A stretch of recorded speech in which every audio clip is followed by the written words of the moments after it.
पाहुयात आपला तालुका आपली बातमी.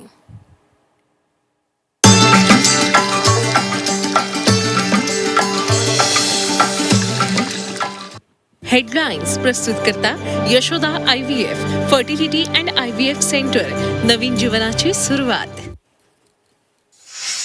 जळगावच्या पारोळा तालुक्यातील करंजी बुद्रुक ग्रामस्थांनी राष्ट्रीय महामार्गावर रास्ता रोको आंदोलन केले. राष्ट्रीय महामार्गावरील बस स्थानक, सर्व्हिस रोड, स्पीड ब्रेकर, पथदिव्यांच्या मागण्यांसाठी ग्रामस्थ, विद्यार्थी, महिला, लोकप्रतिनिधी आक्रमक झाले. भंडाऱ्यातील लाखनी तालुक्यात ग्रामस्थांनी पालकांनी शाळेमध्ये शिक्षकांच्या मागणीसाठी शाळेच्या पहिल्या दिवशी शाळा बंद आंदोलन केले. यावेळी लाखनी पंचायत समितीतील गटशिक्षण अधिकाऱ्यांनी पालकांना भेट दिली. त्यानंतर शाळा पुन्हा सुरू करण्यात आली.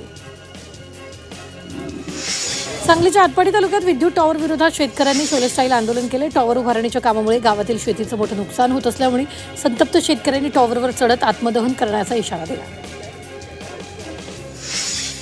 पेण तालुक्यातील कळवे रस्त्यावर ग्रामस्थांनी रास्ता रोको आंदोलन केले. पावसाच्या पाण्याचा निचरा न झाल्यानं रस्त्यावर मोठ्या प्रमाणात पाणी साचले, त्यामुळे नागरिकांना मोठ्या अडचणींचा सामना करावा लागतो. या निषेधार्थ संतप्त नागरिकांनी प्रशासनाविरोधात घोषणाबाजी करत आंदोलन केलं. सिन्नर तालुक्यात वटपौर्णिमेनिमित्त झाडं लावण्याची महिलांनी अनोखी मोहीम राबवली आहे. घरी पूजनासाठी आणलेली वडाची रोपं किंवा झाडं जतन करणं शक्य नसल्यास ती समितीकडे सुपूर्द करण्याचं आवाहन करण्यात आलेलं आहे.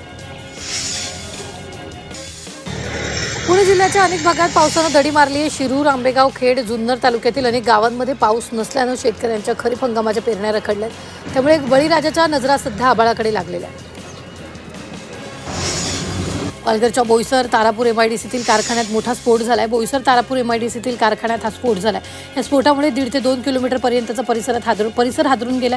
स्फोटात कंपनीतील 2 कर्मचारी जखमी झाले असून त्यांच्यावर बोईसरच्या रुग्णालयात उपचार सुरू आहेत. अहिल्यानगरच्या श्रीगोंदा तालुक्यात स्थानिक गुन्हे शाखेनं गुटखा तस्करी विरोधात मोठी कारवाई केली आहे.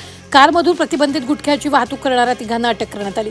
या कारवाईत 29 लाख रुपयांचा मुद्देमाल जप्त करण्यात आला. यवतमाळच्या पांढरकवडा तालुक्यात अवैध आणि मुदतबाह्य कीटकनाशकं तसंच रासायनिक खतांचा साठा जप्त करण्यात आला. कृषी विभागानं केलेल्या या कारवाईत 17,82,000चा साठा जप्त करण्यात आला. वाशिमच्या मालेगाव पोलिसांनी रेल्वे प्रवाशांचे मोबाईल चोरी करून कमी किमतीत विक्री करणाऱ्या सराईत आरोपीला अटक केली आहे. आरोपीकडून 2,53,500 रुपये किमतीचे 18 मोबाईल जप्त करण्यात आले.